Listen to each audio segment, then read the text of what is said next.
uma semana muito importante porque dentro da campanha Isso é Feminicídio, que é uma campanha que o Meu Recife está trabalhando aí desde 1º de junho desse ano, a gente teve 2 grandes conquistas. A primeira conquista foi na segunda-feira, que foi a adesão do governo do estado ao protocolo de investigação de feminicídio, que vai ser um processo de implantação junto com a ONU Mulheres, que vai durar mais ou menos 6 meses.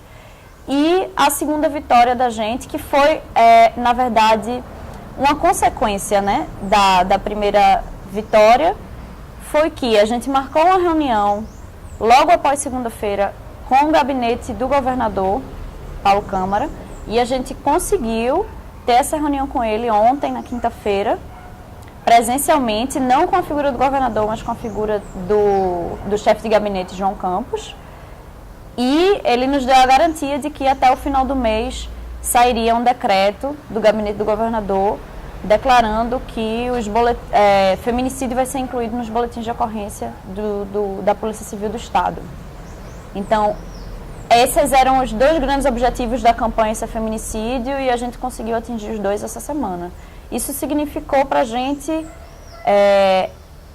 a conclusão de um trabalho que a gente vem fazendo há quase 3 meses, né? Como se encontra hoje o feminicídio nos boletins de ocorrência da Polícia Civil, né?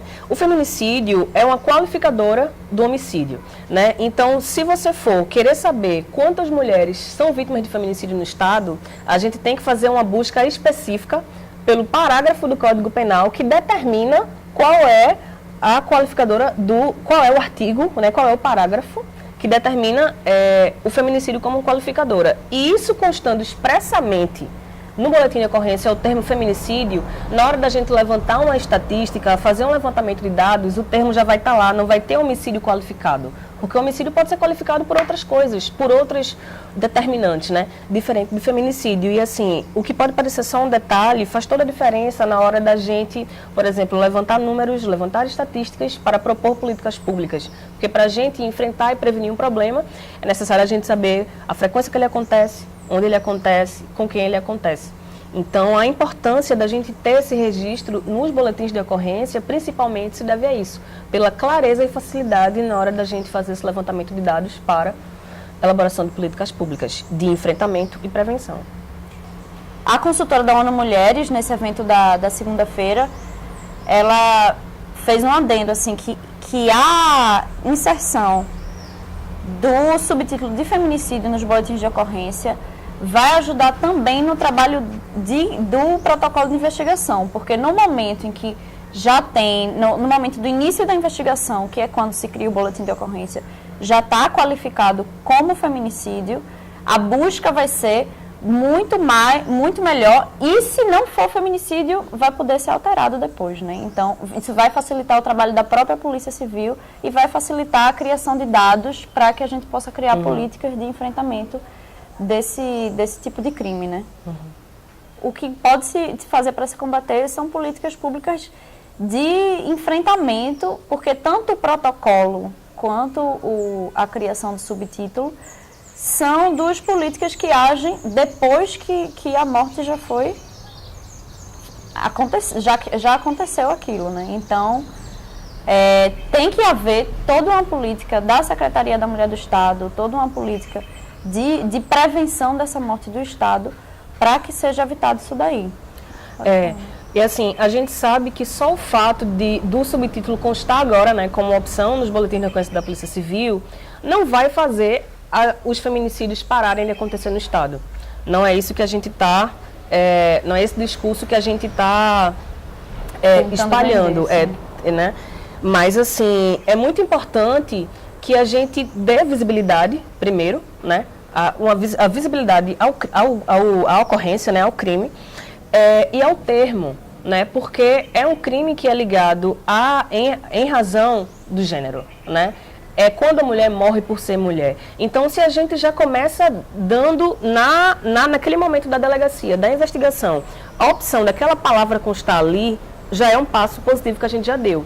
Mas o mais importante, né, depois disso, eu acredito que seja o que traz o protocolo e as diretrizes, né, as diretrizes nacionais de enfrentamento ao feminicídio, que é uma capacitação do judiciário, das polícias, do sistema de justiça e defesa social, de uma forma geral, né, para que olhem para os casos e não queiram dizer, não, ela não morreu em razão do gênero feminino, ela não morreu por ser mulher, sabe? Eu acho que a gente precisa de uma capacitação e sensibilização desse corpo, né, de policiais, promotores e juízes que não queiram desclassificar o crime, por exemplo, né? Que é o que a gente tem, está sendo muito debatido no caso de Mirella, por exemplo, né? Tá todo mundo torcendo muito para que seja feminicídio, o processo dela está correndo na vara do júri, mas ainda não foi determinado se a pessoa que está sendo acusada vai responder por feminicídio, porque o juiz pode entender, ela não morreu em razão do gênero feminino, né? Eu acho que a sensibilização e capacitação desses profissionais é um compromisso que o Estado também precisa assumir, e já assumiu, na verdade, sim, por conta da adesão ao protocolo. E justamente por a gente ter esse conhecimento desde da fase pré-campanha, que a gente fez um momento que ainda não acabou, é uma fase inicial, mas que ela foi contínua dentro da campanha Isso é Feminicídio, de um esforço pedagógico mesmo, de formação da sociedade civil sobre o problema, sobre a temática da violência contra a mulher e a fase mais grave dela, que é justamente o crime de feminicídio.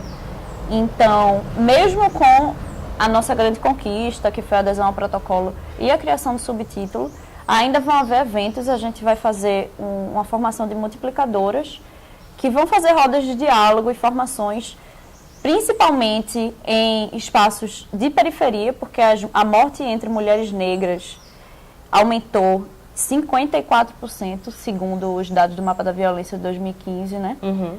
Então, essas formações, elas precisam ser contínuas. Elas também é um esforço da gente, enquanto a toda a sociedade civil, de fazer um esforço de enfrentamento desse tipo de crime. Eu vejo a campanha como um todo de uma forma vitoriosa em todos os sentidos, porque teve esse viés pedagógico que a gente está tendo muito sucesso, né? A gente está conseguindo romper a bolha de estar sempre, por exemplo, falando para universidades, nesses espaços acadêmicos, e falando sempre para as mesmas pessoas que, de certa forma, já têm uma consciência daquilo, ou o mínimo de conhecimento sobre aquilo. Então, a gente já passou por escolas no Ibura, a gente já teve na Ilha de Deus, né, presença em rádios comunitárias, atividades diversas. Uma coisa que eu também trago de muito positivo dessa campanha foi ontem a gente sentado na mesa, num processo de negociação com o chefe de gabinete João Campos, com a deputada Simone Santana.